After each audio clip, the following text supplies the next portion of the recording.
maareeyaha dekedaha Somaliland Siciid Xasan Cabdilaahi ayaa maanta xadhigga uga jaray shirkadda CMA ee dhinaca konteenarada ah dhisme hal dabaqa oo ay ku yeelan doonto magaalada Berbera ee xarunta gobolka Saaxil oo ay ka soo qayb galeen maamulka heer degme ee gobolka Saaxil ayaa iyaduna waxa ay shirkaddu ku wareejisay ilaa 500 oo geed oo laga beeri doono magaalada Berbera munaasabadaasi oo ka dhacday isla xaruntaasi xadhigga laga jarayay ayaa waxa ka soo qayb galay maamulka shirkadaha keena konteenarada iyo walibana mas'uuliyiintooda ugu horeyna waxa halkaasi ka hadlay oo faahfaahin dheeraad ah ka bixiyay shirkadani iyo waxa ay keento iyo qaabka ay u shaqeyso maamulka amaba maamulaha shirkadaasi Khadar Xasan Nuur ujeedada aanu dhismahan inta laga aanu dhisnay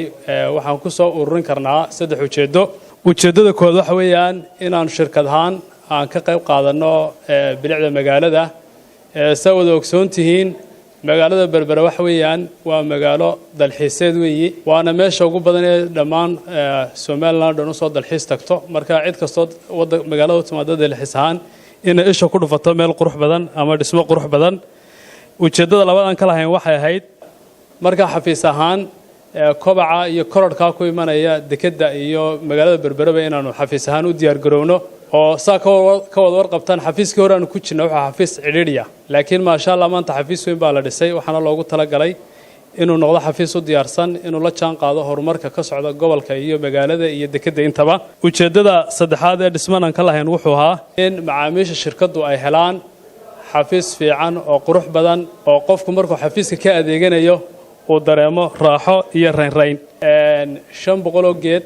ayaa halkan yaala iyagana aan ku wareejin doono maamulka dawladda hoose oo inagala joogaan maayarkii iyo xoghayihii marka hore halkan uga mahadnaqo dhammaan mulkiilayaasha shirkadda oo shirkaddan u horay lacag fara badan inay geliyaan dhismahan sidoo kale waxaan rabaa halkan aan uga mahadnaqo labadii shirkadood ee dhiska gurigan ku hawlanaa oo ah shirkadda Rio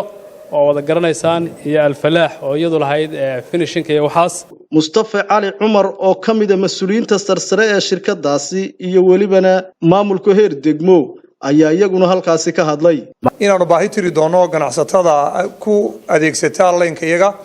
waxaanu kaloo iyadana ballan qaadanay inaanu magaalada qaybtii aanu ka ahayn inaanu sii laabno maadaama nimka salka dhiganay oo markii hore kale ku jiray imkana inaanu sii laabno insha Allah taala waxa kaloo mahadnaqayaa mulkiilayaashii maalgelinta intan leeg u horay gobolkan Saaxil gaar ahaan degmada Berbera waxaan guul u rajaynayaa shirkaddan maanta ku dhiiratay inay investment inta in leeg inay samayso baan aad ugu mahadnaqaynaa cid dad kale oo fara badan way daba socdaan runtii oo aad fara badan gashatay oo ka dhisatay oo horumar weeyaan waana reereen waana ku faraxsanahay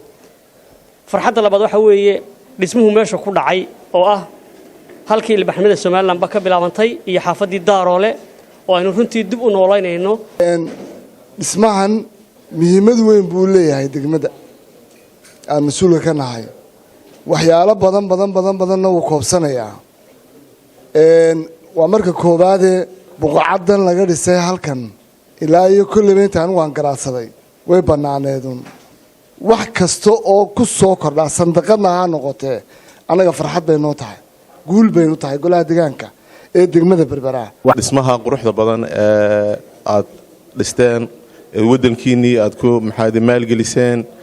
aad baan idinka mahadnaqaynaa ka dawlad ahaan ka kastam ahaan iyo ka maamul ahaana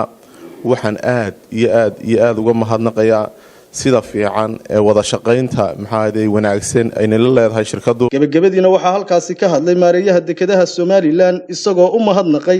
shirkaddan dhinaca konteenarada ah ee maanta xafiiska cusub iyo dhismaha cusub ka furatay magaalada Berbera iyo walibana adeegga hufan ee ay dekeda Berbera keento waqtigani dhammaan shipping lines ku si fiican bay noola shaqeeyaan waan soo dhaweynaynaa